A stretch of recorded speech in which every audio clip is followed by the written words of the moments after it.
A chegada da Covid revirou as nossas vidas. Algumas pessoas ainda sofrem muito com limitações impostas pela necessidade de distanciamento social. Outras não têm dado a devida atenção a esse momento que vivemos. Desde o início, a expectativa geral é pela chegada de uma vacina que nos permita voltar a viver normalmente, se é que isso será possível. E essa expectativa está muito maior agora porque os casos voltaram a crescer e também porque já há vacinas sendo usadas em alguns países, que não o Brasil. Aqui, nós vivemos um cenário de grande incerteza, em que vacinar a população passou a ter um viés muito mais político do que de saúde pública. Em meio a tantas incertezas, na semana passada, a Universidade Federal do Paraná divulgou uma notícia promissora. A vacina, que está sendo desenvolvida pela instituição, induziu, na fase pré-clínica dos testes, uma produção maior de anticorpos que o imunizante da AstraZeneca Oxford, que é uma das substâncias em que o governo brasileiro aposta para a imunização contra o coronavírus. E para conhecer o projeto da vacina da UFPR, nós vamos conversar nesta 11ª edição com o professor Breno Beirão, do Departamento de Patologia Básica da Universidade e integrante da equipe que desenvolve a pesquisa. Está começando agora mais um Reverberando.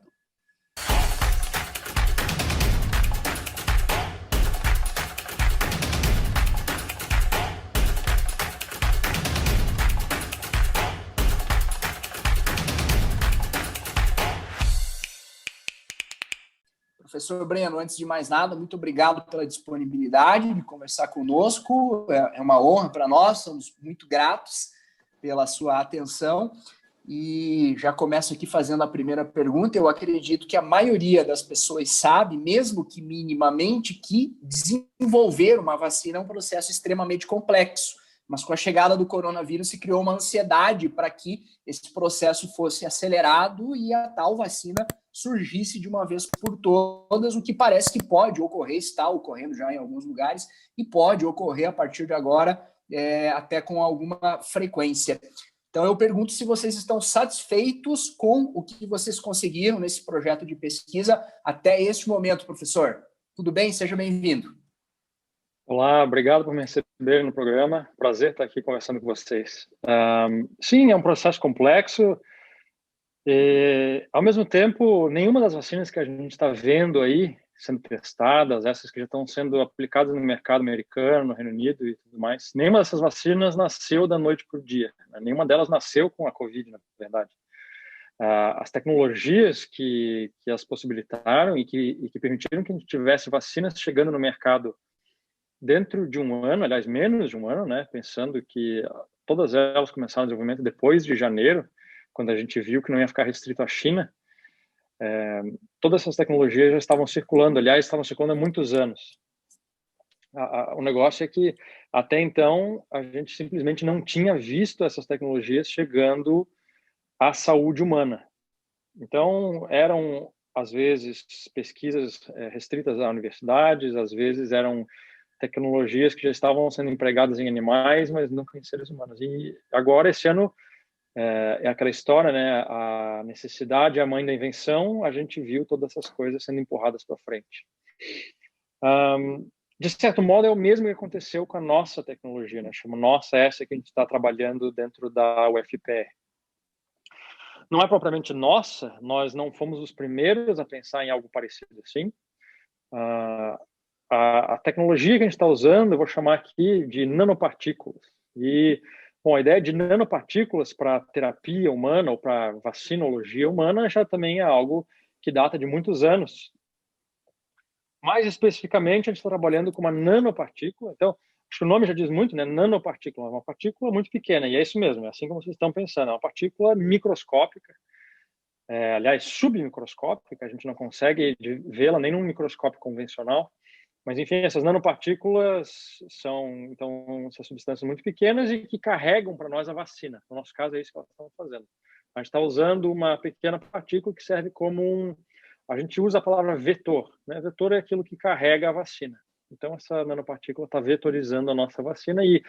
Então, a tecnologia de nanopartículas não é inédita, a gente já pensa nela como uma tecnologia vacinal há algum tempo. Do mesmo modo, né, ela estava largamente restrita à literatura, ou seja, a gente já tinha relatos de testes sendo feitos, mas nunca aplicando isso de fato em uma tecnologia que tenha chegado no mercado. A nanotecnologia também tem sido empregada para terapia, ou seja, não para prevenção, né, mas para terapia de algumas doenças e tudo mais. E no nosso caso em particular, essa nanopartícula ela é feita de um composto que é oriundo de bactérias, né? E aqui eu posso causar um pouco de confusão, então eu preciso fazer uma pausa para discutir, né? Vou lembrar que a COVID é causada por um vírus, né? Pois é causada por um vírus. Exato. São reinos aí, vamos dizer, completamente diferentes, né? Causado por um vírus. Só que eu estou dizendo para vocês que a nossa vacina tem um pouco de bactéria. Então, a gente usa esse composto que veio de uma bactéria, ele é um polímero, né? Então, polímero são substâncias que são repetidas e que formam grandes cadeias, né? Então, isopor é um polímero, por exemplo, né? É claro que o isopor são polímeros que vão sendo grudados em si até formar esse objeto que a gente conhece. Mas eu estou falando de micropolímeros, aliás, nanopolímeros, que carregam essa vacina. Então, por que eu uso um polímero oriundo de bactéria para carregar o vírus, né? Porque isso chama a atenção do sistema imune, e é por isso. Existem algumas coisas que uma vacina precisa ter para que seja de fato uma vacina, seja uma boa vacina. E uma delas, e talvez intuitivamente até a mais óbvia, é que uma vacina precisa chamar a atenção do sistema imune. Nem tudo chama a atenção do sistema imune. Então, por exemplo, a gente come proteínas estranhas, a gente come substâncias estranhas o tempo todo, certo? Então, quando eu como um pedaço de bife Angus, graças a Deus, o meu sistema imune não rejeita isso, né? Ele não cria uma resposta imune contra essa substância que é absolutamente estranha, certo? Então, existem alguns pré-requisitos para que uma substância atraia o sistema imune, e o bife Angus não tem isso. Então, para que a nossa vacina produza uma resposta imune, a gente coloca algo que chama a atenção do sistema imune, e para nós, no nosso caso, isso foi esse polímero bacteriano. Então, a gente associou um fragmento do vírus. Então, aqui já vem uma outra característica da nossa vacina. A nossa vacina não carrega o vírus inteiro, é um fragmento viral. A gente diz uma subunidade viral, né? Então, é só um pedaço do vírus ligado nesse polímero de origem bacteriana. E foi isso que a gente demonstrou aqui, né? Que a gente demonstrou no que a gente está divulgando agora, é que esse composto, subunidade viral mais polímero bacteriano, isso foi extremamente imunogênico, ou seja, isso fez com que o sistema imune produzisse uma resposta muito forte, muito facilmente detectável, e como tu introduziu aí, em comparação à mesma fase de desenvolvimento da vacina de Oxford, né? Quando eles também estavam nessa fase de desenvolvimento, eles publicaram um artigo mostrando que a vacina deles teve X produção de anticorpo, a nossa passou desse X, né? Então, a gente conseguiu mostrar uma quantidade de anticorpos muito elevada em resposta à nossa vacinação em camundongos. Tá? Isso é importante frisar, a gente está nessa fase pré-clínica em animais. Sim, antes de eu liberar aqui para o Lincoln e para o Guima, dessas outras vacinas que a gente tem ouvido falar bastante, AstraZeneca, Oxford, Pfizer, enfim, essas empresas maiores, a tecnologia de alguma delas é parecida, é idêntica com a de vocês, professor? De certo modo, sim e não. A vacina de Oxford, a vacina russa, que o estado do Paraná tem investido, e a vacina... Bom, o Brasil tem hoje 4 vacinas em teste clínico, né? Nós temos essa de Oxford, que é a vacina que está sendo testada no Brasil pelo Instituto Oswaldo Cruz, né? Fiocruz. Nós temos a vacina russa, que está sendo adotada pela Tecpar, que é o estado do Paraná. Nós temos a vacina da Pfizer, que é só privada, né? Não tem envolvimento de nenhum órgão brasileiro. E nós temos a vacina Janssen, que é a Johnson Johnson, que também é só a empresa privada. Bom, dessas, 3 delas usam basicamente a mesma tecnologia. Bom, só a vacina dita chinesa, que é essa que está sendo testada pelo Butantan, né, pelo estado de São Paulo, só a vacina chinesa está usando o vírus inteiro morto, né? Então, essa é uma possibilidade, talvez seja a possibilidade mais simples para produzir uma vacina, né? Imagine que eu tenho o vírus da gripe. Como é que eu posso fazer uma vacina simples para o vírus da gripe? Eu pego o vírus da gripe, mato ele e uso ele como uma vacina. É a forma mais simples de se produzir uma vacina. Todas as outras usam basicamente a mesma tecnologia e a gente chama elas, eu vou repetir uma palavra que eu já mencionei aqui, eles chamam elas de tecnologia de vetor viral, né? Eu usei essa palavra vetor já aqui para se referir à nossa vacina. Só que, como eu disse, né, o nosso vetor é um vetor que é uma nanopartícula. No caso deles, eles estão usando um vetor que é um vírus. Então, de novo, mais um passo de confusão aí. Vetor viral é um vírus carregando um vírus. Tá? Então, na vacina deles, eles estão usando um vírus inócuo, um vírus que não faz nada, para carregar um pedaço do vírus da Covid. Por quê? Por que eles estão usando um outro vírus para carregar o vírus da Covid? Porque, da mesma maneira que nós, eles querem produzir uma forte resposta imune, e por isso eles usaram um vetor viral.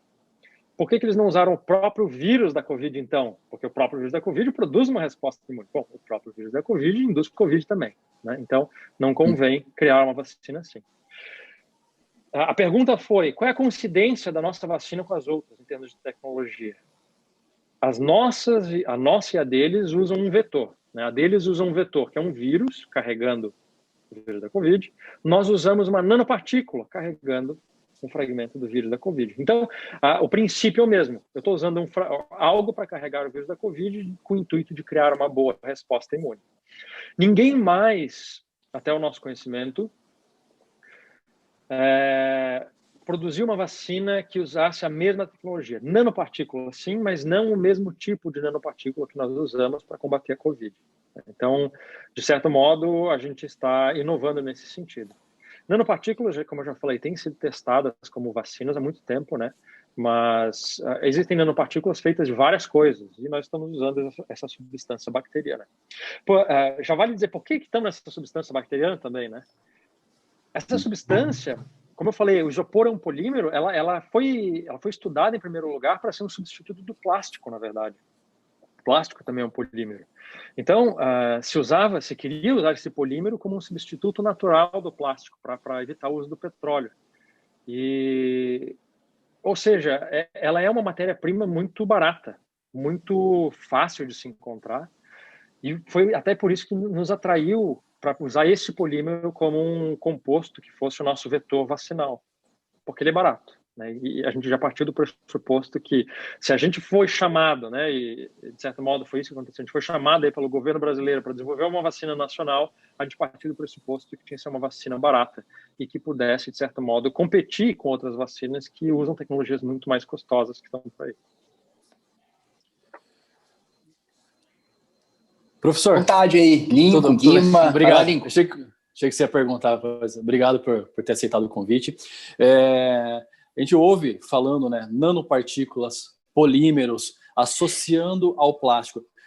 Para a gente entender, tem uma comparação com algum medicamento ou alguma vacina que hoje tem no mercado em relação à densidade? A pergunta que está subentendida é: vai doer muito esse polímero em uma vacina? Não vai, porque ele a gente pode até simplificar, né, que trocar a palavra polímero por um quase plástico, né? Esse quase plástico, ele está na escala nano. Nano, como eu falei, isso é submicroscópico, ou seja, por mais resistente que ele seja, por mais características físicas interessantes que ele tenha, né, para se formar um plástico e tudo mais, ele está tão picotado em fragmentos tão minúsculos que isso não dói. Inclusive, se a gente for nessa analogia, né, muitas vacinas que nós usamos usam alumínio, né? E a gente podia fazer a analogia, né, do alumínio sendo usado para construir uma bicicleta, só que o alumínio usado na vacina está em unidades tão minúsculas que é como se fosse um líquido, basicamente, né? Sim, ele vai doer menos que uma bezetacil, para quem já tomou. Vai, com certeza, com certeza. Eu acho que não tem que doer mais que a bezetacil, acho que só o coração quebrado. Tá. Vai lá. Só antes do Guima, já que a gente está comentando, como que ele, no organismo, entendendo o organismo, quando tem a contaminação com o vírus, que ele foi infectado, como que ele age, o vírus, em que momento que esse polímero, ou que a vacina, utilizando essa tecnologia, ela age para combater o vírus? Joia. Ela age para combater o vírus no sentido de que ela vai ser importante para que a resposta seja forte e duradoura. Veja que o polímero não entra, ele por si só, na fase de combate do vírus. Não é isso. O que acontece quando a gente induz uma vacina, as vacinas têm algumas características, aliás, o processo de vacinação, a imunização tem algumas características que são importantes. O que a gente espera de uma vacina é uma resposta intensa e que seja duradoura. Isso é importante, essa parte de duradoura. Porque não adianta a gente fazer uma vacina que dure 3 meses, né? Porque senão a gente tem que voltar no posto de saúde daqui a 3 meses. Para que isso aconteça, a resposta imune, ela precisa ser... ela tem que dar um pontapé inicial que seja... Tem que ser um solavanco mesmo. Né? E é por isso, como eu falei, né, que o Bifiangus não faz esse serviço. Porque ele pode até induzir uma resposta imune, mas ele não é um solavanco. E é por isso que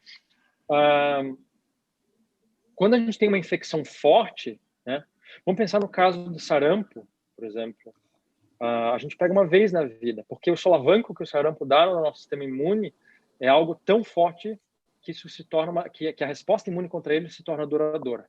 A função do polímero ali para nós é isso. Né? Por que eu coloco alumínio, no caso de algumas vacinas, e no nosso esse polímero que pode até virar plástico, né? Por que isso? Porque isso é tão estranho, ele é tão exógeno, né? Algo tão incomum para o sistema imune, que ele produz, ele é ativado de uma maneira muito intensa. Tá? A gente encontra muitos vírus ao longo da vida, né? E vocês já devem ter ouvido falar, e os ouvintes devem ter ouvido falar, que a gente tem coronavírus infectando seres humanos direto, o tempo todo. Há bastante tempo, né? Isso. A gente tem resfriados que a gente chama de sazonais. Todo ano, todo inverno, eles estão de volta. Né? Por que a gente não cria uma resposta imune duradoura contra esses coronavírus? E parte da questão é porque a infecção, não é gripe, quer dizer, o resfriado que eles nos causam é muito fraco, ele é muito inconsequente, e o nosso sistema imune não se importa em produzir uma resposta duradoura contra eles. Né? Então, o que a gente quer é isso. O que esse polímero está fazendo é isso, é chamar a atenção do sistema imune de modo que a resposta que ele vai induzir contra aquele fragmento viral associado ao polímero vai ser um negócio que vai produzir muito anticorpo, vai produzir muitas células imunes e que esperançosamente vai durar no tempo. Se não for isso, a vacina pode até ser útil, e no caso de uma pandemia, qualquer vacina é útil, né? A minha família estava discutindo uma vacina com 50%, eu nem vou tomar essa vacina, mas ela é útil, porque vacinas não servem, né, em termos individual. O governo não vacina para proteger aqui o Matheus, o Lincoln, né? O governo vacina para proteger a população. Então, qualquer vacina que proteja 50% está protegendo 100 milhões de brasileiros. Vale a pena? Sim. 100 milhões é brasileiro, né? Então, qualquer vacina serve nesse contexto, mas uma vacina que a gente vai adotar no nosso calendário anual, né, uma vacina que vai ficar conosco para sempre, tem que ser uma vacina duradoura, senão o SUS não consegue ficar pagando essa revacinação a cada 3 meses, né, basicamente isso. E é por isso que está o polímero. Uma vez que o sistema imune produziu uma resposta, né, sendo ativado por esse polímero, tudo isso é degradado. Percebe que isso a vacina não fica no nosso sistema por muito tempo. Ela vai ser degradada, mas a ativação imune fica. Né? A gente diz que o sistema imune tem uma propriedade que é ter memória imune. Então, é isso que a gente quer de uma vacina. Induzir uma memória que vai ficar no tempo. Legal. Boa noite, professor. Obrigado por aceitar o nosso convite. Boa noite também, companheiros. Eu tenho uma relação aqui dos países que já estão aplicando a vacina. Né? A vacina da Pfizer e da BioNTech pelo Reino Unido, Estados Unidos, Canadá, Arábia Saudita e Israel. Aí tem a Moderna, que também está sendo aplicada nos Estados Unidos, a Sinovac na China, a Sputnik V na Rússia e a Sinopharm na China e também nos Emirados Árabes Unidos. A pergunta que eu faço para você, professor, é a seguinte: tem alguma chance de daqui a um tempo entrar nessa lista a vacina fabricada pela UFPR, imunizando os brasileiros? E em quanto Legal. tempo, talvez? Vou emendar mais um talvez? trechinho de pergunta. Eu acho que a pergunta é boa. Ela é uma pergunta um tanto provocativa, porque, pelo menos para mim, que sou orgulhoso, ela deixa implícito que nós estamos atrasados, né? Sim, de fato, sim. Mas deixa eu só fazer um parênteses. Eu não acho que... Não são vocês que são atrasados, viu, professor? Não é o FPR, na verdade...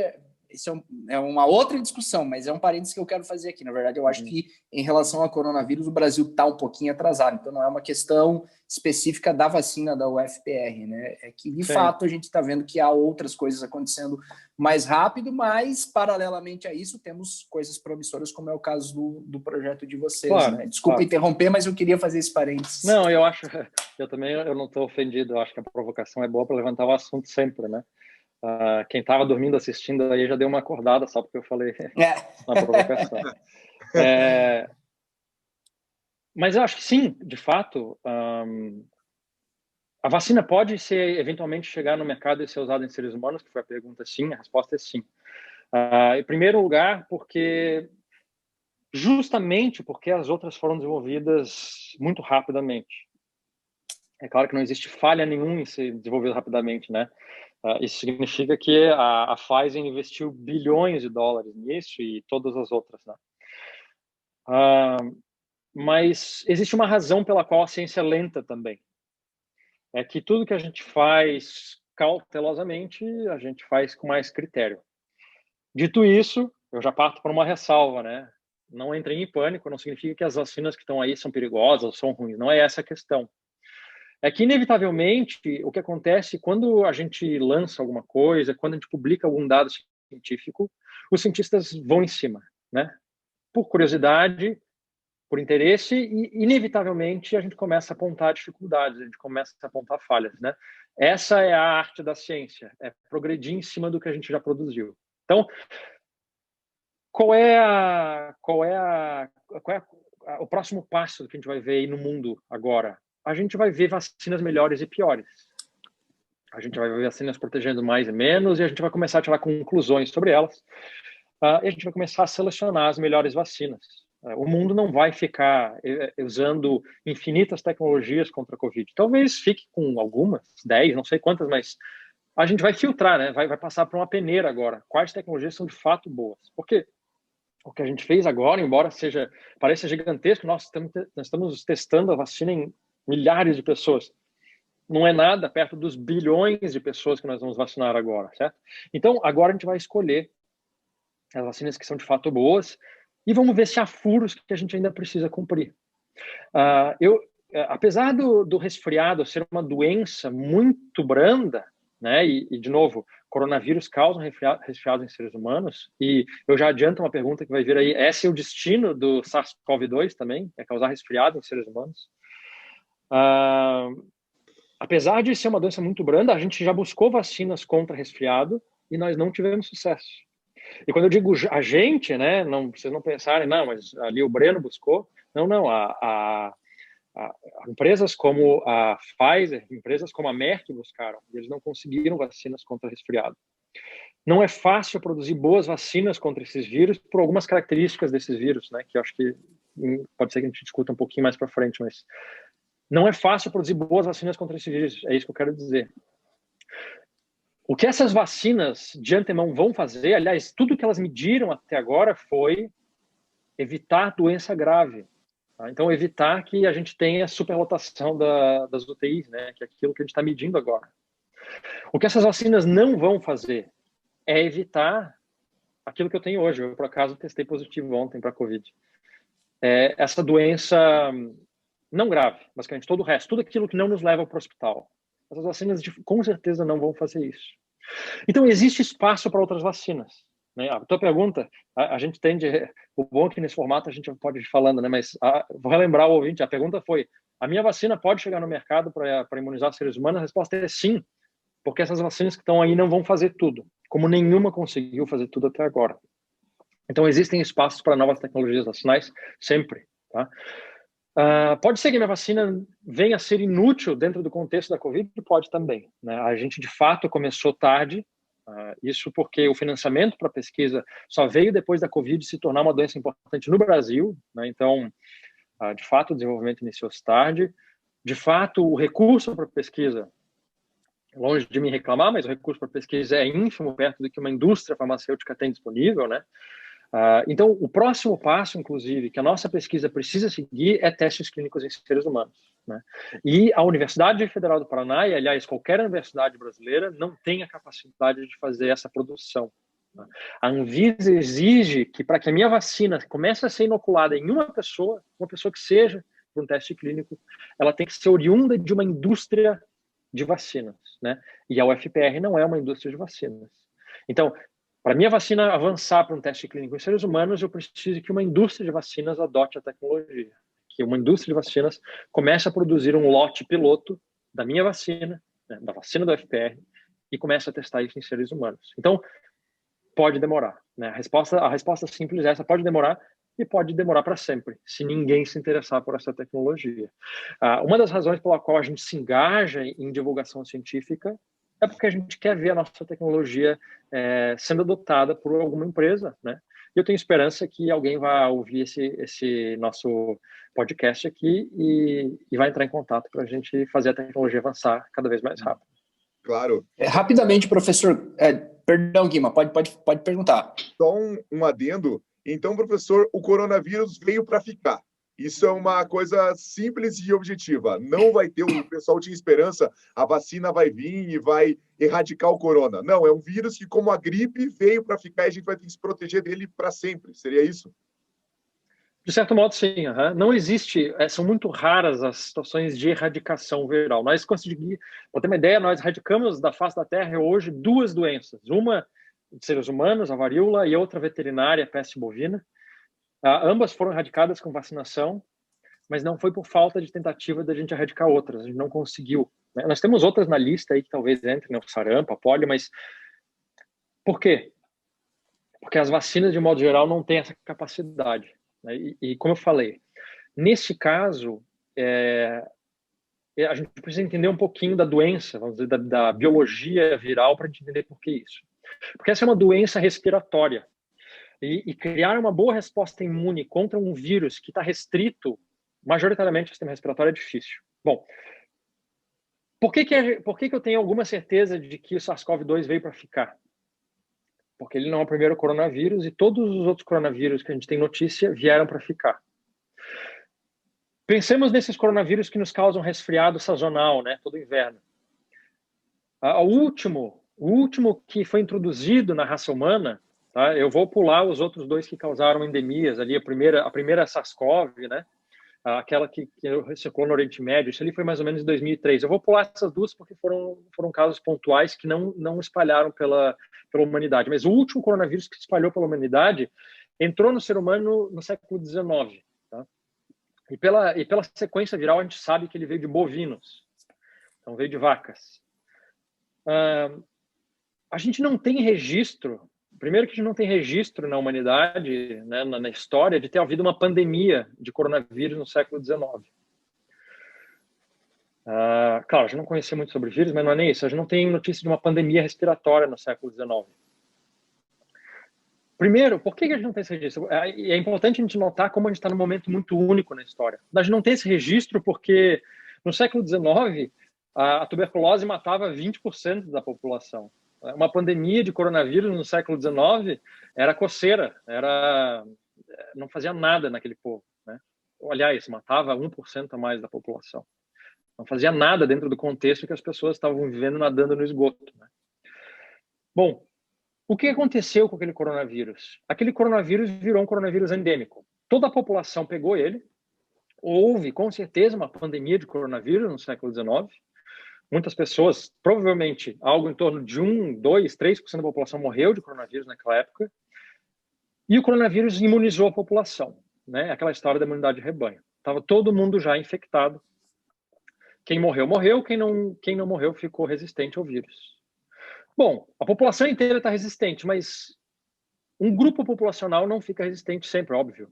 As crianças que vão nascendo. Então, o que aconteceu com aquele coronavírus? ele não podia mais infectar os adultos, estavam todos imunes, e ele começou a única população suscetível eram os infantes, né, os neonatos. E o que aconteceu é que aquele coronavírus virou uma doença respiratória de crianças. Aliás, uma doença respiratória que a gente notava mais em crianças. Quem tem filho indo para a pré-escola sabe do que eu estou falando. É só colocar as crianças na escola que, além de piolho, a primeira coisa que aparece é uma doença respiratória. Toda criança na pré-escola tem uma doença respiratória. É fato. E que doença respiratória? Coronavírus, além de alguns outros. Tá? E é isso que vai acontecer com esse coronavírus. Ele vai imunizar nossa população inteira, isso se a gente não se imunizar pela vacina antes, e ele vai virar uma doença que só vai ter algum significado em crianças. Então, é essa a história natural de todos os outros coronavírus que a gente viu entrando no ser humano até agora. É muito provável que a gente veja a mesma coisa para o SARS-CoV-2 aí. O senhor falou há pouco sobre a escassez de recursos para desenvolver uma pesquisa, e eu não posso deixar de dizer aqui que nunca foi um campo muito fértil, né? Dinheiro para pesquisa nunca foi lá algo forte de um setor forte de investimento. E, infelizmente, lamentavelmente, a gente tem visto que a coisa tem ficado pior ainda. Então, acredito que é uma observação importante para se fazer. Outra coisa que eu queria colocar aqui é que eu confesso que eu vim para essa conversa pensando que a gente ia falar só de coisas positivas, coisas promissoras, coisas boas. O senhor me diz que pode ocorrer daqui a pouco de ninguém se interessar pela vacina porque há algumas etapas que não podem ser realizadas pela universidade, como é o caso dos testes clínicos. Então, fiquei um pouco frustrado, confesso, porque a gente percebe que há um trabalho todo envolvido, é promissor e tudo, e de repente a coisa pode não progredir da forma como vocês imaginam que ela tem capacidade. Então eu pergunto se já há algum interesse de algum laboratório, alguma indústria, alguma pessoa, enfim, existe já alguma manifestação de interesse pelo trabalho que vocês têm desenvolvido, professor? Você já tem notícias de alguma empresa que poderia daqui a pouco usar essa tecnologia para desenvolver em larga escala uma vacina para imunizar a população contra a Covid?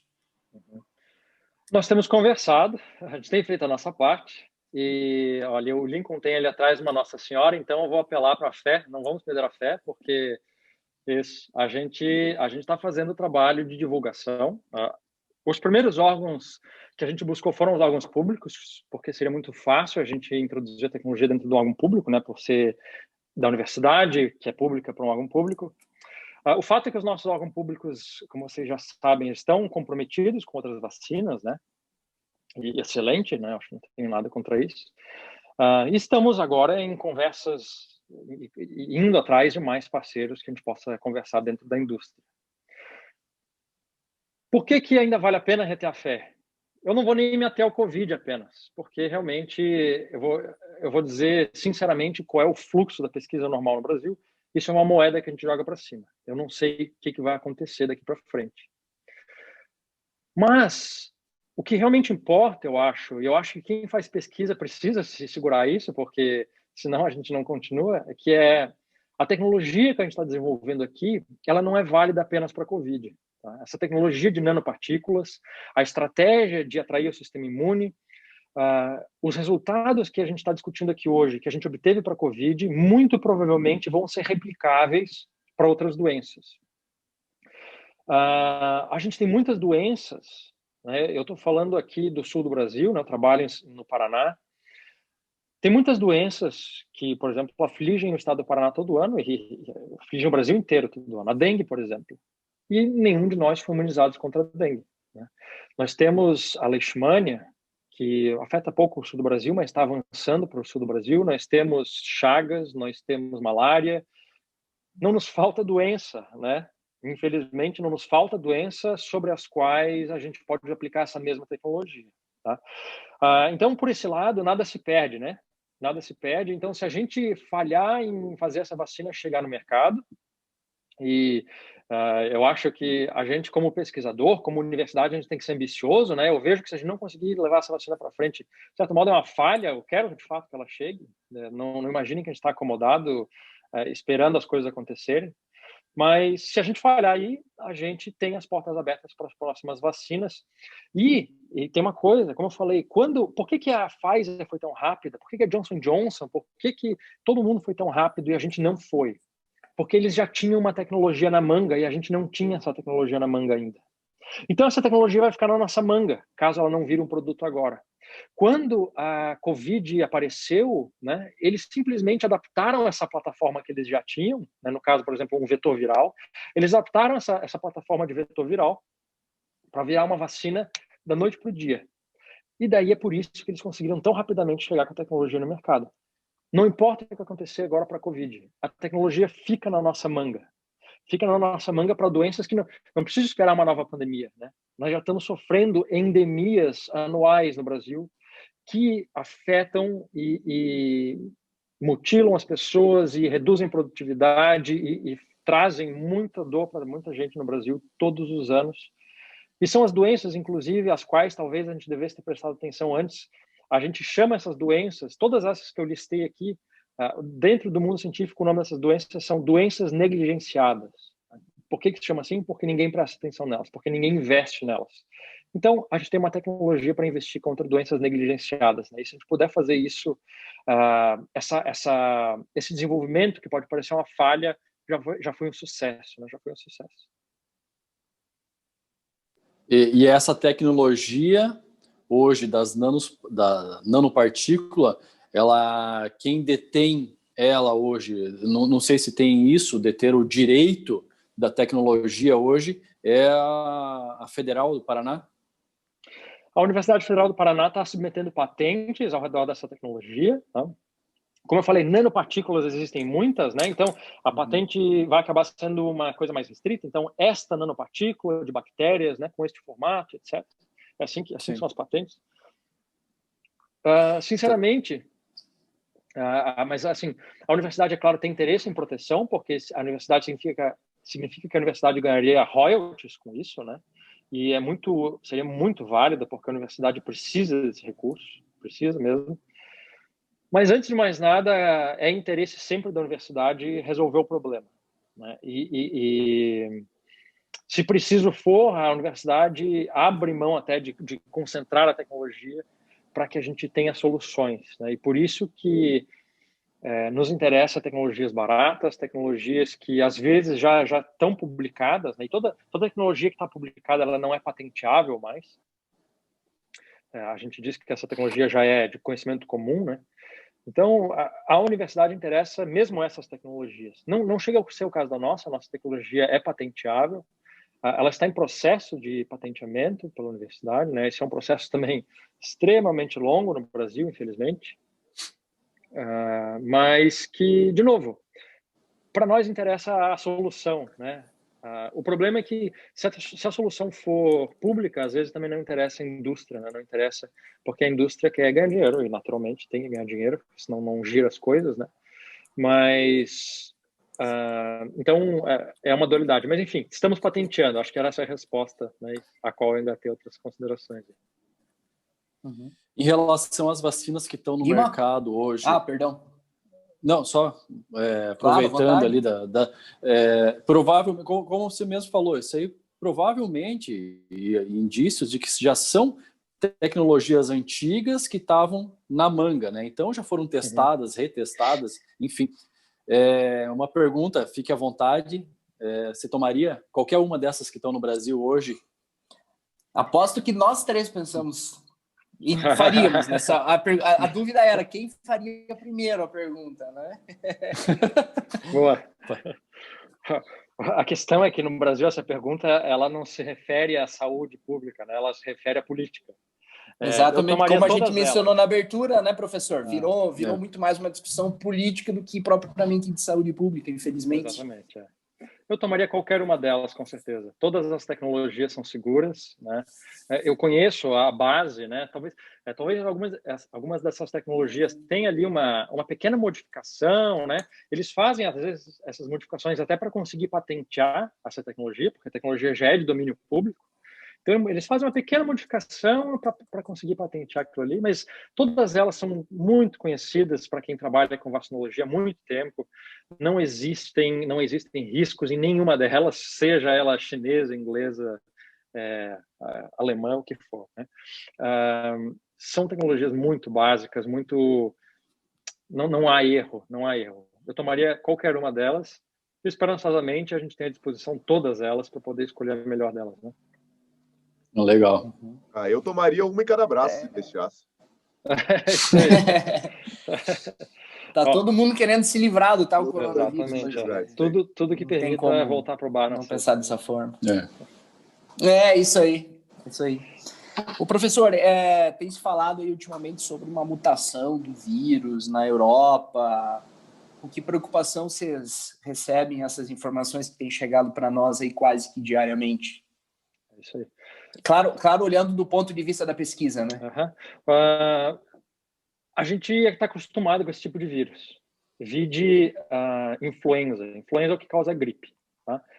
A vacina da gripe, todo mundo conhece a vacina da gripe, porque todo ano tem aquela campanha, né? Especialmente para os grupos de risco. Idosos, grávidas, crianças precisam se vacinar, né? Para profissionais de saúde. Todo ano. Por que todo ano a gente precisa revacinar contra a gripe? Não é porque a vacina da gripe não produza uma imunidade duradoura. Não, é porque o vírus da gripe muta todo ano. Ou seja, a imunidade que eu produzi contra a vacina do ano passado é insuficiente para produzir proteção contra o vírus que a gente vai contrair no ano que vem, né? Então, todo ano a gente precisa renovar a vacina de gripe. E é de fato isso que acontece. Então, todo ano a indústria produz uma vacina de gripe nova, porque tamanho é a taxa de mutação do vírus da gripe, né? Esse vírus que a gente chama de influenza. O coronavírus é um vírus de alta mutação também, menor que o vírus da gripe. A gente já esperava que ia aparecer mutações dentro do SARS-CoV. A gente não sabia quão significativas essas mutações iam ser em relação à proteção. Por quê? Porque o vírus pode mutar em várias regiões, certo? Imaginando que a minha mão é o vírus, tá? E eu uso o dedo para agredir o hospedeiro, a vacina é útil enquanto ela bloqueia os meus dedos, né? Então, se eu tenho muita mutação no meu dedo, significa que todo ano eu preciso produzir uma vacina nova. Se as mutações estão restritas ao verso da minha mão, isso não tem interesse na proteção vacinal. O vírus pode mutar o que quiser no verso da minha mão, e isso não influencia a infectividade viral. O vírus muta, infelizmente o vírus muta nos dedos, né? Ele muta na parte que nos interessa, ele muta na parte contra a qual a vacina quer proteger.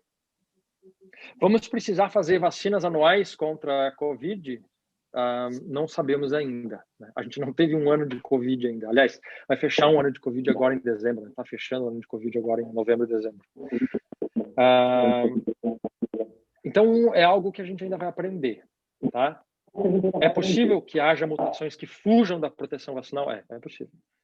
É um pânico? Não. É só a gente mudar a vacina, como a gente está fazendo todo ano para a influenza. Tá certo? Então, pensando que a gente foi ver as primeiras mutações realmente significativas aparecendo aí dentro da faixa, né, de meses para ano, é o mesmo ciclo de vida que a gente está acostumado a combater o vírus da influenza. Então, não seria um grande problema. O que vocês sabiam é que teria uma mutação. O que vocês não sabiam é que o pessoal ia continuar fazendo politicagem, visto Boris Johnson, né, em cima da mutação, caramba. Exatamente. Bom, isso aí, azar da humanidade. Mas é outra né? Coisa. Nós, cientistas, não podemos fazer nada a respeito. Aliás, podemos, a gente pode fazer muito bate-papos aqui e tentar elucidar, né, que... aliás, a gente já sabia que existia uma pandemia, né? Eu estava até curioso, eu assisti no Netflix, eu não sei se existe ainda, eu não sou pago pela Netflix. Existe um documentário chamado Pandemia, e eu fui assistir o documentário, né? Não é sobre coronavírus, é sobre influenza, justamente. A gente sabia que existia uma pandemia, a gente esperava que fosse de gripe, não de coronavírus. Então, todo esse processo já é mapeado há muito tempo pela ciência, né? E a gente sabe que essas coisas acontecem. Nada fugir do controle, embora pareça. Bom, isso me faz voltar a uma questão anterior. Vocês perguntaram se eu tinha coisa para falar, o que não falta é coisa para falar. isso me fez voltar a uma questão anterior, que era sobre pandemias, né? E tudo isso já é conhecido, a gente sabe que isso vai acontecer e que não saiu do controle. Bom, por que parece que tudo saiu do controle? Por que parece que saiu do controle? Porque a gente está na melhor situação histórica de todos os tempos, né?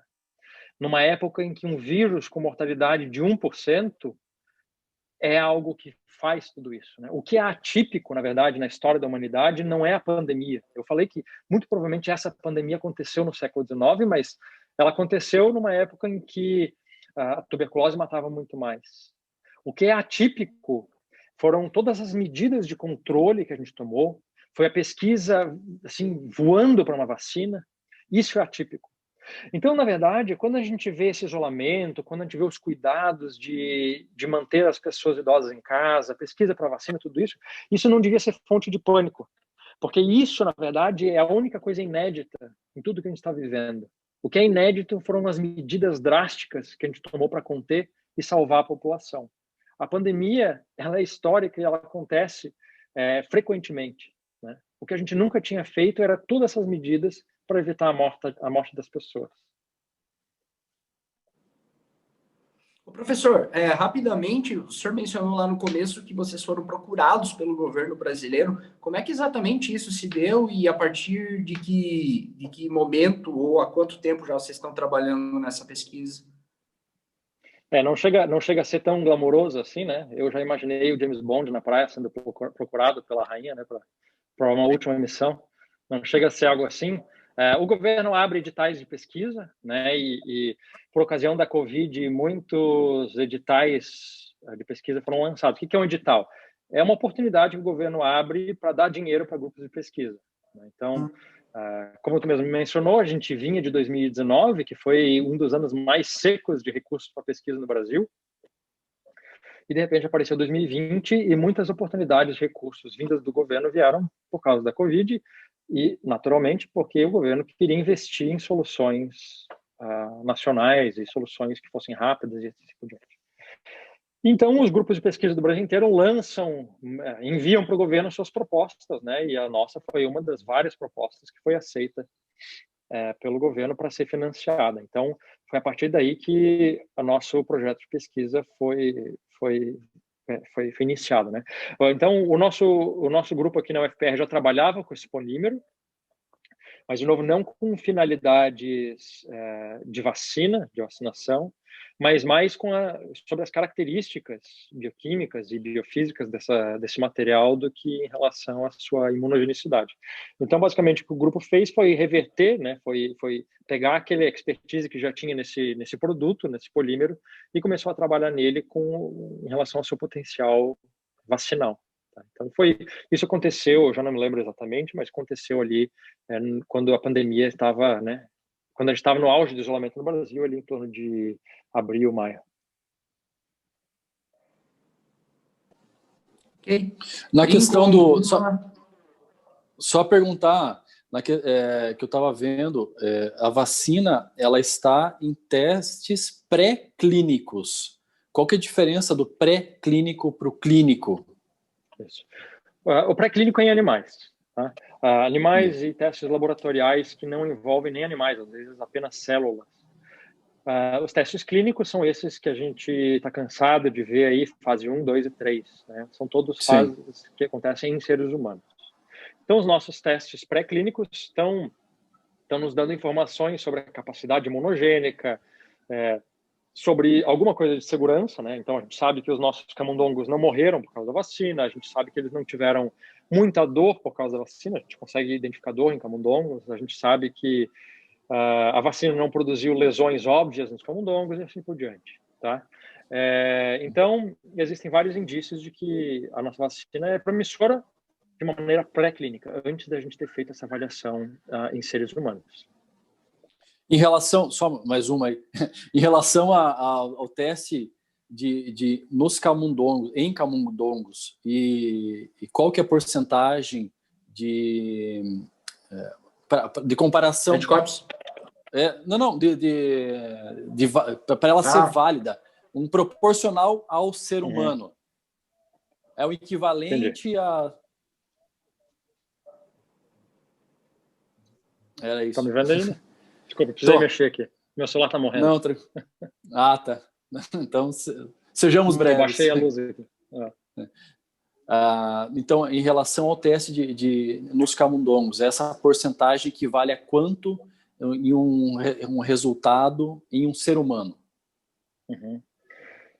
Olha, um camundongo para um ser humano, aquilo que a gente chama de um modelo, né? É um modelo. Sim. Então, assim, se eu não posso injetar em ser humano, qual é a coisa mais próxima de um ser humano que eu posso injetar? O camundongo é uma das coisas mais próximas de um ser humano que a gente pode inocular sem muitas preocupações em termos de pureza da vacina, esse tipo de coisa. Então, eu consigo produzir essa vacina no meu laboratório, né, que não é uma indústria de vacinas. É muito próximo. A biologia de um camundongo, né, ela é muito próxima da de um ser humano. As respostas imunes, a gente sabe que se eu consigo uma boa resposta em um ser humano, eu tenho uma probabilidade muito alta de ter uma boa resposta em camundongo sendo traduzida para um ser humano. Qual é a chance dessa minha vacina que funciona em camundongo funcionar em seres humanos, né? É mais ou menos a tua pergunta. Isso. Infelizmente, a resposta é a chance é alta, né? Se fosse 100% de chance, a gente nunca ia precisar testar em seres humanos, certo? Eu sempre testaria em camundongos e eu saberia que isso sempre seria uma boa resposta em seres humanos. Não é verdade. A gente tem inúmeros exemplos de coisas que funcionam em camundongos e acabam não funcionando em seres humanos. E é por isso que, no final das contas, a gente tem que fazer os tais testes clínicos, né? Aqueles que são feitos em milhares de pessoas. Então, a esperança, né, é que vá ter bons resultados e, de fato, as outras vacinas para a Covid foram testadas em camundongos e se traduziram em bons resultados em seres humanos também. É mais um indício de que a nossa vacina é promissora, né? Porque as outras vacinas que usaram o mesmo, a gente diz o mesmo antígeno, né, usaram o mesmo vírus, tiveram uma boa tradução do camundongo para o ser humano. Agora, isso, né, a Anvisa ainda vai dizer, beleza, mas e agora, cadê os testes em seres humanos? Então, a gente sabe que os modelos, né, esses animais que a gente usa para prever a resposta em seres humanos são só isso, são modelos. A gente ainda precisa usar o bicho real, né? Precisa usar algumas pessoas para saber o resultado final. Precisamos jogar no pelo do povo. Tem que jogar, não tem jeito. Maravilha. Guima, mais alguma? Do meu comentário, acho que era só isso mesmo, né? Acho que foi tudo bem esclarecido já, todas as perguntas que a gente tinha, né? O professor fala muito bem, um dos melhores convidados que a gente teve até agora no Reverberando, com toda certeza. Obrigado. Muita coisa para a gente, né? E muita dúvida, e eram muitas dúvidas também que a população em geral tem, o povo que vai assistir o Reverberando também tem, né? Dúvidas se vai chegar, quando vai chegar, se vai chegar ao mercado, qual a resposta de imunização. Acho que tudo isso ficou bem esclarecido no Reverberando 11. Professor, então, obrigado pela disponibilidade mais uma vez. Aproveito para desejar melhoras. Aí o senhor revelou que testou positivo para o coronavírus. Aparentemente está tudo muito bem, mas a gente espera que o senhor se recupere logo e desejamos aí muita prosperidade para esse projeto de pesquisa. Nós, enquanto paranaenses, certamente nos sentimos orgulhosos de ter pessoas tão dispostas a fazer alguma coisa bastante importante para a população como um todo, que é o caso desse projeto, e tomara que dê tudo certo. E aproveitando para dizer que sempre que o senhor precisar de um espaço aí para falar de alguma coisa, o Reverberando está à sua disposição. Muito obrigado mesmo, e que 2021 seja bastante produtivo para vocês aí da UFPR. Feliz ano novo e tudo de bom, viu, professor? Que bom. Eu já ia me convidar aí para o Reverberando 15 ou 20, alguma coisa assim, para a gente voltar a falar de alguma outra coisa. Estou sempre à disposição. Está convidado já hoje. Legal. Bom demais. Valeu. Valeu, Valeu, brigadão. Tchau, tchau. Fechou.